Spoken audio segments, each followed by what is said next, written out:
Jal Jeevan mission ಕುಡಿಯುವ ನೀರಿನ ಯೋಜನೆಯಲ್ಲಿ ಬೈಂದೂರು ಪಟ್ಟಣ ಪಂಚಾಯತ್ ವ್ಯಾಪ್ತಿಯ ಗ್ರಾಮಗಳಿಗೆ ಕೋಟಿ ಕೋಟಿ ಹಣ ಬಿಡುಗಡೆಯಾಗಿದೆಯಂತೆ. ಆದರೆ ಕುಡಿಯುವ ನೀರಿಲ್ಲದೆ ಜನರ ಹಾಹಾಕಾರ ಮುಗಿಲು ಮುಟ್ಟಿದೆ. ಇದಕ್ಕೆಲ್ಲ ಪಟ್ಟಣ ಪಂಚಾಯತ್ನ ಮುಖ್ಯಾಧಿಕಾರಿಗಳು ಏನು ಹೇಳುತ್ತಾರೆ ಕೇಳೋಣ. ಈಗಾಗಲೇ ಬೈಂದೂರು ಪಟ್ಟಣ ಪಂಚಾಯಿತಿ 14/2020 ಮೇಲ್ದರ್ಜೆಗೇರಿಸಲ್ಪಟ್ಟ ಹೊಸ ಪಟ್ಟಣ ಪಂಚಾಯತ್ ಆಗಿರುತ್ತದೆ. ಜಲಜೀವನ್ ಮಿಷನ್ನಲ್ಲಿ ನಮ್ಮಲ್ಲಿ ಪೈಪ್ಲೈನ್ಗಳು ಹಾದು ಹೋಗಿ 4 ಓವರ್ ಹೆಡ್ ಟ್ಯಾಂಕಿಗೆ 24/7 ರೀತಿಯಲ್ಲಿ ನೀರನ್ನು ಒದಗಿಸುವ ಬಗ್ಗೆ ನಮಗೆ ಮಾಹಿತಿಯನ್ನು ಕೊಟ್ಟಿದ್ದಾರೆ. ಆ 4 ಓವರ್ ಹೆಡ್ ಟ್ಯಾಂಕಲ್ಲಿ ಪೈಪ್ಲೈನ್ಗಳನ್ನು ಮಾಡ್ತೀವಿ ಅಂತ ಹೇಳಿ ಸಮೇತ ಮಾಹಿತಿಯನ್ನು ಕೊಟ್ಟಿದ್ದಾರೆ. ಆದರೆ ಯಾವುದೇ ರೀತಿಯ ಎಷ್ಟು ಅನುದಾನಗಳನ್ನು ಕಾದಿರಿಸಿದ್ದೀವಿ ಅನ್ನೋದ್ರ ಬಗ್ಗೆ ಯಾವುದೂ ಮಾಹಿತಿಯನ್ನು ಕೊಟ್ಟಿಲ್ಲ. ಪೈಪ್ಲೈನ್ಗಳು ನಮ್ಮ ಎದುರಿಗೆ ಮಾಡಿದ್ದಾರೆ, ಬಟ್ ನೀರು ಇಲ್ಲಿ ತನಕ ಬಂದಿಲ್ಲ.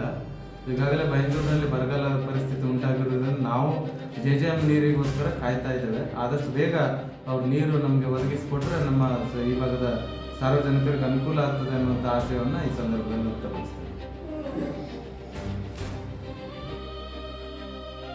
ಬೈಂದೂರು ವಿಧಾನಸಭಾ ಕ್ಷೇತ್ರಕ್ಕೆ ಸಂಬಂಧಪಟ್ಟ ಹಾಗೆ ಒಂದು 800 ಕೋಟಿ ರೂಪಾಯಿ ಯೋಜನೆ, ಯಾಕಂದರೆ ಮತ್ತು 585 ಕೋಟಿ ಇರುವಂಥದ್ದು ಹೊಸಂಗಡಿಯಿಂದ ನಮ್ಮ ಎಲ್ಲ ಗ್ರಾಮ ಪಂಚಾಯತಿಗಳಿಗೆ ಮತ್ತು ಪಟ್ಟಣ ಪಂಚಾಯತಿಗೆ ನೀರನ್ನು ತಗೊಳ್ಳೋ ಬಗ್ಗೆ ಒಂದು ಮಾಹಿತಿಯನ್ನು ಕೊಟ್ಟಿದ್ದಾರೆ. ಬಟ್ ಈಗ ಏನಾಗಿದೆ, ಈಗ ಪ್ರತಿಯೊಂದು ಗ್ರಾಮ ಪಂಚಾಯತಿ ವ್ಯಾಪ್ತಿಯಲ್ಲಿ ಏನಾಗಿದೆ ಅಂದರೆ ಅರ್ಧ ಪೈಪ್ ಹಾಕಿದ್ದಾರೆ, ನಲ್ಲಿ ಕೂಚಿದ್ದಾರೆ, ನೀರಿಲ್ಲ.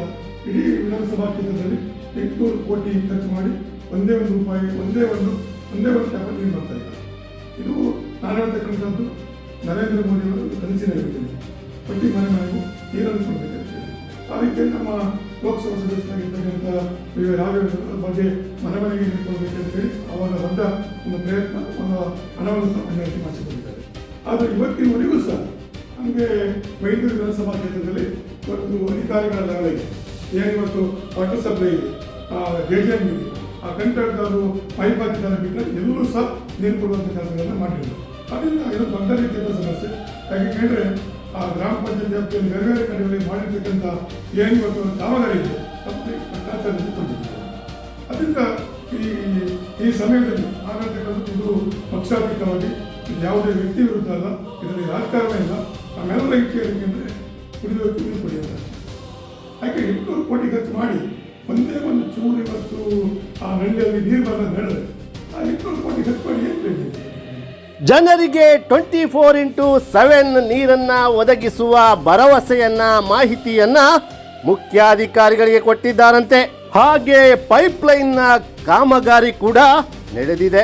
ಜಲಜೀವನ್ ಮಿಷನ್ ಯೋಜನೆಯ ಅಧಿಕಾರಿಗಳು ಪಟ್ಟಣ ಪಂಚಾಯತ್ಗೆ ಅಸ್ಪಷ್ಟ ಮಾಹಿತಿ ಕೊಟ್ಟಿದ್ದಾರೆ. ಇದರಲ್ಲೇ ಅನುಮಾನ ಕಾಡುತ್ತದೆ ನೋಡಿ.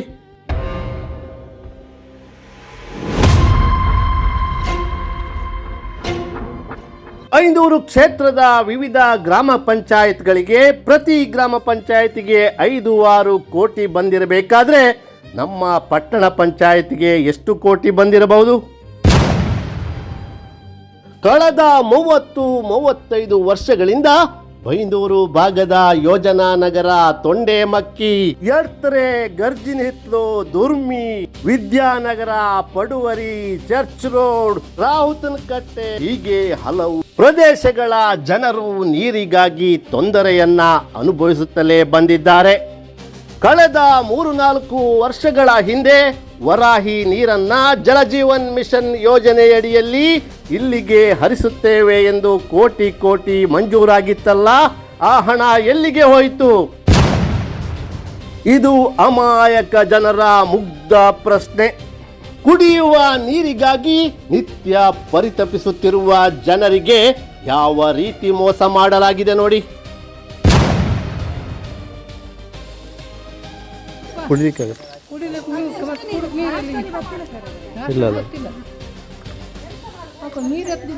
ಈಗ ಇದು ಸರಿ ಇತ್ತಾ? ಇದಲ್ಲ ಈಗ ಈ ನೀರನ್ನು ನೀವು ಕುಡಿತೀರಾ ಅಥವಾ ಎಂತ ಮಾಡಿ ಎಲ್ಲರಿಗೂ ಯೂಸ್ ಮಾಡಿ?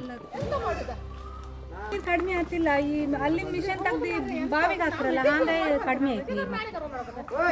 ಪಟ್ಟಣ ಪಂಚಾಯತ್ ಅವ್ರದ್ದು ಹೇಗಿತ್ತು ಸಪ್ಲೈ ಅಂತ ಇತ್ತ ನೀರು? ಇಲ್ಲ, 20 ನಿಮಿಷ ನೀರು ಬಿಡ್ತೀರ ನೀರು ಇದ್ದಳಿಕೆ 20 ನಿಮಿಷ ಆಮೇಲೆ ಬಂದ್ ಮಾಡ್ತೀವಿ. ಅದಂದ್ರೆ ಒಂದು 20 ನಿಮಿಷ ಒಂದು 25 ಪಡ್ಕೊಂಡು ಸಿಕ್ಕತ್ತೆ. 8 ಮನೆಗಲ್ಲ 8 ಮನೆಗೆ 20 ನಿಮಿಷ ನೀರು. 20 ನಿಮಿಷ. 8 ಮನೆಗೆ 8-9 ಮನೆಗೆ 20 ನಿಮಿಷ. ಬೈಂದೂರು ಪಟ್ಟಣ ಪಂಚಾಯತ್ನಿಂದ 2 ದಿನಕ್ಕೊಮ್ಮೆ ಅಲ್ಪ ಸ್ವಲ್ಪ ನೀರು ಬರುತ್ತೆ. ಅದು ಈ ಜನರಿಗೆ ಸಾಕಾಗುತ್ತಿಲ್ಲ. ನೀರಿಗಾಗಿ ಮಹತ್ವಾಕಾಂಕ್ಷಿಯ ಯೋಜನೆಯಡಿ ಕೋಟಿ ಕೋಟಿ ಅನುದಾನ ಬಂದರೆ ಅದನ್ನ ಲೂಟಿ ಹೊಡೆದು ಜನರಿಗೆ ಅನ್ಯಾಯ ಮಾಡಲಾಗಿದೆ. ಎತ್ತುಗಾರ 12 ಗಂಟೆ ರಾತ್ರಿವರೆಗೂ ಎತ್ತಿತ್ತಾಗಿತ್ರ ನಮ್ಗೆ ಯಾರು ನೀರು ಅದಿದ್ದು ಇಲ್ಲ. ಎಂತ ಮಾಡುದಂತ ಕಾಣಿ ನಾವು. ಪಟ್ಟಣ ಪಂಚಾಯತಿಂದ ನೀರು ಬರ್ತಿದೆ ನಿಮಗೆ? ಯಾವ ಪಟ್ಟಣ ಪಂಚಾಯತ್ ಯಾವ ಅನುಕೂಲನೇ ಇಲ್ಲ. ಎಂತ ಮಾಡುದು ನಾವ? ಯಾವ್ದು ಮನೆ ಕಟ್ಟೋರಿಗೂ ಇಲ್ಲ. ಒಂದು ಹಳೆ ಮನೆ ಇರ್ತಾರೆ ಇಲ್ಲ, ಹೊಸ ಮನೆ ಕಟ್ಟಿ ಅಂದ್ರೂ ಇಲ್ಲ. ಎಂತ ಮಾಡುದು ಕೊಡುದಿಲ್ಲ ಅಂದ್ರಲ್ಲ. ಒಂದು ದಾರಿ ತೋರ್ಸ್ ನಾವು ಬದುಕುದು ಬೇಡ.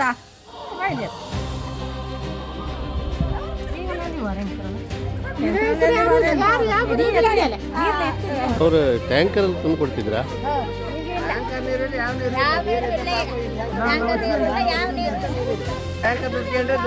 ನೀರು ಕೊಡು ದುಡ್ಡಿಲ್ಲ ಪಟ್ಟಣ ಪಂಚಾಯತ್. ಈಗ ಈ ದೊಡ್ಡ ಟ್ಯಾಂಕಿನ ಟ್ಯಾಪ್ ಅಲ್ಲಿ ಕೊಡುವಂತ ಸಿಸ್ಟಮ್ ಇದೆಯಾ? ಮೊದಲು ಆ ಸಿಸ್ಟಮ್ ಇದ್ದಿತ್ತು. ಈಗ ಆ ಸಿಸ್ಟಮ್ ಕೈದು ಮಾಡಿರೋದು. ಕೇಂದ್ರ ಕೂಡ ಈಗ ಈ ಬೋರಲ್ಲಿ ಬೇಕಾದಷ್ಟು ನೀರಿದ್ದಿತ್ತು. ಸಡನ್ಲಿ ಕಟ್ ಮಾಡ್ತೀವಿ, ಬೋರ್ ತೆಗೆದು ಮಿಷನ್ ತೆಗೆದು ಬಾಮಿ ಹಾಕಿ ಬಾಮಿಯಲ್ಲಿ 4 ಗಂಟೆ ನೀರು ಬರ್ತೀವಿ. ಈಗ ಇಷ್ಟು ದೊಡ್ಡ ಏರಿಯಾಕ್ಕೆ 4 ಗಂಟೆ ನೀರು ತಕ್ಕಂತ ಆ ಬೋರಲ್ಲಿ 2 ಇಂಚ್ ನೀರಿತ್ತು ಅಂತೇಳಿ ಬೋರ್ ಹೊಡೆದಿಕ್ಕೋ ಇದೆ. ಬೋರ್ ಹೊಡೆದಿಕ್ಕಂತ ಬೋರ್ ಈ ಮೋಟ್ರ್ ಹಾಕಿಕೊಂಡಾಗ ಅದು ಕಪ್ಪು ಕೊಟ್ಟರೆ ಪಂಚಾಯತ್ ದುಡ್ಡಿಲ್ಲ ಅಂತ. ಹಂಗಾರೆ ಇಲ್ಲಿಂದ ಎಲ್ಲರೂ ಸತ್ತ ಹೋಗ್ಬೋದಾ ನೀರು ಕುಡುಕಿಲ್ಲದೆ? ಇದ್ರ ಬಗ್ಗೆ ಕೇಂಬರ್ ಯಾರಿಲ್ಲ. 4-5 ಸಲ ಪಟ್ಟಣ ಪಂಚಾಯತಿಗೆ ಹೋಗಿ ಬಂದದ್ದು ಏನು ಹೊರ ಪ್ರಯೋಜನ ಇಲ್ಲ. ರೆಸ್ಪಾನ್ಸ್ ಕೊಡೋದೇ ಇಲ್ಲ. ವಾಟರ್ ಬಿಲ್ ಮಾತ್ರ ಕರೆಕ್ಟ್ ಬರ್ತದೆ ತಿಂಗಳಿಗೆ. ಈಗ ಇದ್ರೆ ಫೈನ್. 5 ವರ್ಷ ಕೊಡಿ, 6 ತಿಂಗಳು ಕೊಡಿ. ಎಷ್ಟು ತಗೊಳ್ತಾರೆ? ಅದು ಎಷ್ಟು ತಗೊಂಡ್ರೆ ವಾಟರ್ ಬಿಲ್ ಎಲ್ಲ ಕಳ್ಸೋದು ಎಷ್ಟು ತಗೊಂಡ್ರೆ ನೀರು 1,000 ರೂಪಾಯಿ ನೀರು ಬಿಲ್. 1,000 ಇದೇನು ಕೇಂಬರ್ ನೀರಿಲ್ಲ. ತಿಂಗಳಿಗೆ 1,000 ರೂಪಾಯಿ ನೀರು ಬಿಲ್ ಕಟ್ಟಲೇಬೇಕು. ನೀರಿಲ್ಲ. ಈಗ 5 ತಿಂಗಳಾಗಿ ನಿಮಗೆ ಕಟ್ಟಲಿಲ್ಲ ಅಂತ ಗಾಡಿ. ಈಗ ಏಪ್ರಿಲ್ ಬರ್ತಾರೆ 5-6 ತಿಂಗಳಿಂದ ಒಟ್ಟಾಯ್ತು 6,000 ಕೊಡಿ 7,000 ಕೊಡಿ ಕಟ್ಟಲೇಬೇಕು. ಒತ್ತಾಯ ಮಾಡಿ ತಗೊಂಡು ಈಗ ನಿಮಗೆ ಹಣ ತಗೊಂಡು ಬಂದು ನೀರು ಕೊಡಬೇಕು. ನೀರು ಕೊಡೋದಿಲ್ಲ ಅಲ್ಲ. ಟ್ಯಾಕ್ಸ್ ಆಗು ತಕ್ಕಂತಾರೆ ದುಡ್ಡು. ಹೌದು, ಟ್ಯಾಕ್ಸ್ ಆಗು ನೀರಿನ ದುಡ್ಡು ತಕ್ಕಂತಾರೆ. ಒತ್ತದಲ್ಲಿ ಎಷ್ಟೆಲ್ಲ ನೀರು ತಕ್ಕಂತಾರೆ. ಸ್ವಲ್ಪ ಟೈಮ್ ಸಿಕ್ಬೋದು ಮತ್ತೆ ನೀರಿಲ್ಲ ಅಂತ ಹೇಳ್ರ ಮೇಡಮ್. ನಾವು ಹಂಗೆ ಎಲ್ಲ ಹೋಗಿ ನಮ್ಮ ಆಫೀಸಿಗೆ ಮೀಟಿಂಗಿಗೆ ಒಂದು 10 ಜನ ನೀರಿಲ್ಲ ಅಂಬ್ರ ಬೋರಲ್ಲ. ಈಗ ನಿಮ್ಗೆ ಒಂದು ಬಾಮಿ ಇತ್ತು, ಎಲ್ಲ ಒತ್ತಿಡಿರಿಲ್ಲ. ಇದು ಮುಗ್ಧ ಜನರ ಬದುಕಿನ ಪ್ರಶ್ನೆ. ಪೈಪ್ ಹಾಕಿದ್ದಾರೆ, ಕಾಮಗಾರಿ ನಡೆದಿದೆ ಎಂದು ದಾಖಲೆಗಳಲ್ಲಿ ಕೋಟಿ ಕೋಟಿ ಬಿಡುಗಡೆಯಾಗಿದೆ ಎನ್ನುತ್ತಾರೆ. ಆದರೆ ನೀರಿಲ್ಲ. ಹಾಹಾಕಾರ ಮುಗಿಲು ಮುಟ್ಟುತ್ತಿದೆ. ಇದಕ್ಕೆ ಉತ್ತರಿಸಬೇಕಾದವರು ಯಾರು ಹಾಗಾದರೆ? ಜನರಿಂದ ಮತ ಪಡೆದ ಜನಪ್ರತಿನಿಧಿಗಳ ಅಥವಾ ಸರ್ಕಾರದ ಜನರ ತೆರಿಗೆಯಿಂದ ಸಂಬಳ ಪಡೆಯುವ ಅಧಿಕಾರಿಗಳ?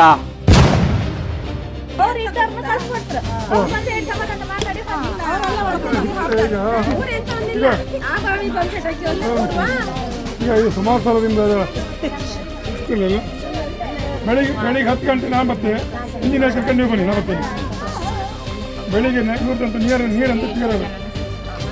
ಇದು ಬೈಂದೂರು ಕ್ಷೇತ್ರದ ಜನರ ಕಣ್ಣೀರ ಕತೆ. ಇದು ಸಾವಿರ ಅಲ್ಲ, ಲಕ್ಷ ಅಲ್ಲ, ಕೋಟಿ ರೂಪಾಯಿಯ ಹಗರಣ. ಬೈಂದೂರು ಪಟ್ಟಣ ಪಂಚಾಯತ್ ವ್ಯಾಪ್ತಿಯ 3 ಗ್ರಾಮಗಳ ನೀರಿನ ಸಮಸ್ಯೆ ನೀಗಿಸಲು ಬಂದ ಕೋಟಿ ಹಣ ಯಾರ ಪಾಲಾಗಿದೆ? ಇದರ ಬಗ್ಗೆ ಉನ್ನತ ಮಟ್ಟದ ತನಿಖೆ ಆಗಬೇಕಲ್ವೇ? ಸರ್ಕಾರ ಏನು ಮಾಡುತ್ತಿದೆ? ಇದೆಲ್ಲ ಉತ್ತರವಿಲ್ಲದ ಪ್ರಶ್ನೆಗಳು.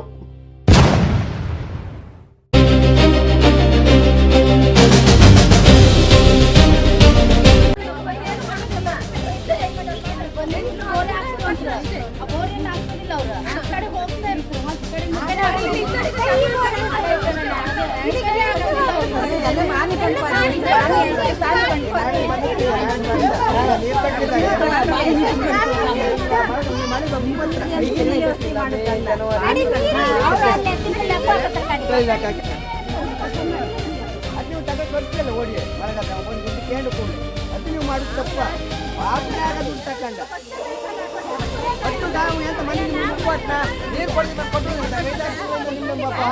ಒಬ್ಬ ಎಡಿ ನೀರು ಕೊಟ್ಟಿಲ್ಲ ಆದ್ರೆ ನೀವೆಲ್ಲ ಹೋಯ್ತು ನೀರು ಕೊಟ್ಟಿಲ್ಲ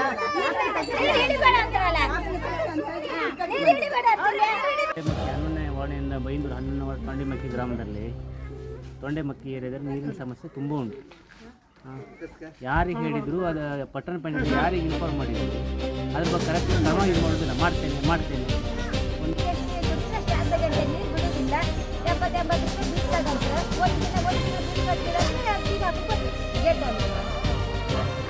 ಇದು ಎಂತ ಹಾಂ ನಿಮ್ಗೆ ಎಷ್ಟು ಲೀಟ್ರ್ ತುಂಬಿಸ್ಕೊಂಬ ಆಗ್ತಾವ?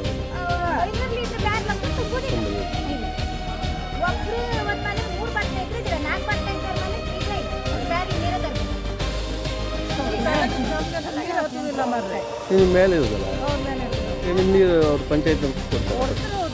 ಈಗ 2 ದಿನಕ್ಕೊಂದು ನೀರು ಆಯ್ತು ಅದು ಸಾಕಾಗೋದಿಲ್ಲ ಮೇಲೆ ನಿಮ್ಮ ಮನೆ 2 ಕಡೆ ಒಂದೇ ನಳ್ಳಿ ಸಾಕತ್ತಿಲ್ಲ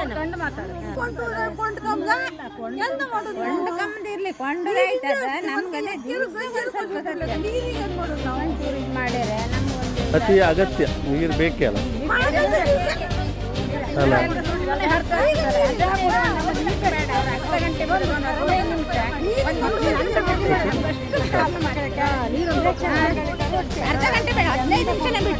ಅಲ್ಲ ಹೆಚ್ಚಿನವ್ರು ಇಲ್ಲೇ ಕೂಲಿ ಕೆಲಸ ಮಾಡೋದು ಜಾಸ್ತಿ.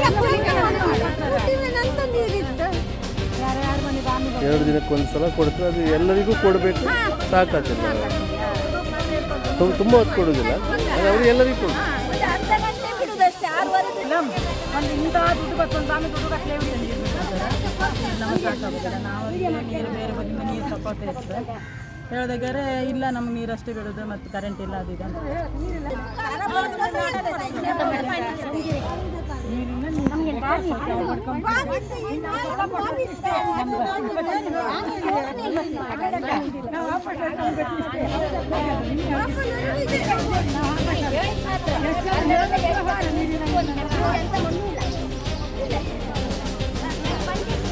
ಸಮಸ್ಯೆ ಮತ್ತೆಂತಿಲ್ಲ 10-12 ಗಂಟೆ ನೀರು ಸಿಗುತ್ತೆ. ಸಾಕಾಗ್ತಿಲ್ಲ. ಮಕ್ಕಳು ನೋಡಿದ್ರೆ ಸ್ನಾನ ಮಾಡೋದಿಲ್ಲ. ಹಾಗೇನು ಕತ್ತಿ ಮನೆಯಿಂದ ಹೊಡಿತಿಲ್ಲ. ಹಾಗೇನು ಪರಿಸ್ಥಿತಿ ಇಲ್ಲ. ಇನ್ನು 2 ದಿವಸ ಹೊರ ಕಲೆಕ್ಷನ್ ಅದು ಇದೆ ಅಂದರೆ ಯಾವ ಕಲೆಕ್ಷನ್ ಬರಲಿಲ್ಲಪ್ಪ. ಬರೀ ಪೈಪ್ ಇಟ್ಟು ಕೊಡಿ, ಕಲೆಕ್ಷನ್ ಇಲ್ಲ. ಯಾವ ಬೇರೆ ಯೋಜನೆ ಬಗ್ಗೆ ನಿಮ್ಮ ಮಾಹಿತಿ? ಬೇರೆ ಯೋಜನೆ ಹೊರ ಇದಲ್ಲ ಬರೀ ಎಲ್ಲ ಪೈಪ್ ಒಂದು ಕಲೆಕ್ಷನ್ ಕೊಟ್ಟಿಗೆ ಹೋಗಿರೋ ಬಿಟ್ಟರೆ ನೀರಿಲ್ಲ ಏನಿಲ್ಲ. 3 ತಿಂಗಳು ಇದೆ ಹಾಳು ನಮಗೆ. ಅಲ್ಲ 10-12 ಗಂಟೆ ನೀರು ಬರುತ್ತೆ. ಒಂದು ಮನೆಗೆ 6-7 ಜನ ಇರ್ತಾರೆ. ಎಂತ ಮಾಡೋದು? ಎಂತ ಮಾಡಿ ಪ್ರಯೋಜನ ಇಲ್ಲ. ಬೆಳಗ್ಗೆ ಕೆಲಸಕ್ಕೆ ಹೋಗ್ತದೆ, ಸಂಜೆ ಮನೆಗೆ ಹೋಗ್ತೇವೆ. 30-35 ವರ್ಷದಿಂದ ಇದೆ ಹಾಳಾಗಿ ನೀರಿಂದ ಸಮಸ್ಯೆ ಬಿಟ್ಟು ಮತ್ತೆ ಯಾವುದು ಕೊರತೆ ಇಲ್ಲ. ರೋಡ್ ಗೀಡ್ ಎಲ್ಲ ಇತ್ತು, ನೀರೇ ಇಲ್ಲ. ನಮ್ಮ ಮನೆಗೆ ರೋಡ್ ಉಂಟು, ಮನೆ ಮನೆ ನೀರಿಲ್ಲ ಅಷ್ಟೇ. ಎಲ್ಲ ಕಡೆ ಒಂದು ಎಂತ ಅಂದರೆ ಒಂದು ಮಾತಾಡಬೇಕು. ಈಗ ಪಬ್ಲಿಕ್ಕಿಗೆ ನಮ್ಮ ನೀರು ಹುಡುಕು ನೀರಿದ್ರೆ ಸ್ನಾನಕ್ಕಿಲ್ಲ, ಸ್ನಾನಕ್ಕಿದ್ರೆ ನೀರಿಗೆ ಮನೆಯಲ್ಲಿ 4 ಜನ ಇದ್ದರೆ ಅವರಿಗೆ ಸ್ನಾನಕ್ಕೆ ನೀರು ಸಾಕಾಗೋದಿಲ್ಲ. 15-20 ನಿಮಿಷ ನೀರು ಬಿಟ್ಟರೆ ಅಲ್ಲಿಂದ ಬಿಟ್ಟು ಮನೆ ಹತ್ರ ಬರೋಕ್ಕೆ 10 ನಿಮಿಷ ಬೇಕಾಗುತ್ತೆ. 10 ನಿಮಿಷ ಹೋಯ್ತದೆ, ಮತ್ತೆ 10 ನಿಮಿಷ ಕೊಡೋದು. ಆ ನೀರು ಎಲ್ಲಿ ಸಾಕಾಗೋದಿಲ್ಲ. ಒಂದು ಗಂಡ ಹೆಂಡತಿ ಇಬ್ಬರು ಇದ್ರೆ ಅವ್ರಿಗೆ ಅಡ್ಡಿಲ್ಲ, ಒಂದು 4-5 ಜನ ಇದ್ದವ್ರಿಗೆ ನೀರೇ ಸಾಕಾಗೋದಿಲ್ಲ. ಬೈಂದೂರು ಕ್ಷೇತ್ರಕ್ಕೆ ಮಂಜೂರಾದ 800 ಕೋಟಿ ರೂಪಾಯಿಯಲ್ಲಿ ಆದ ಭ್ರಷ್ಟಾಚಾರ ಬಯಲಿಗೆ ಬರಲೇಬೇಕು. ಜನರು ಬೀದಿಗಿಳಿದು ಹೋರಾಟ ಮಾಡುವ ಕಾಲ ದೂರವಿಲ್ಲ.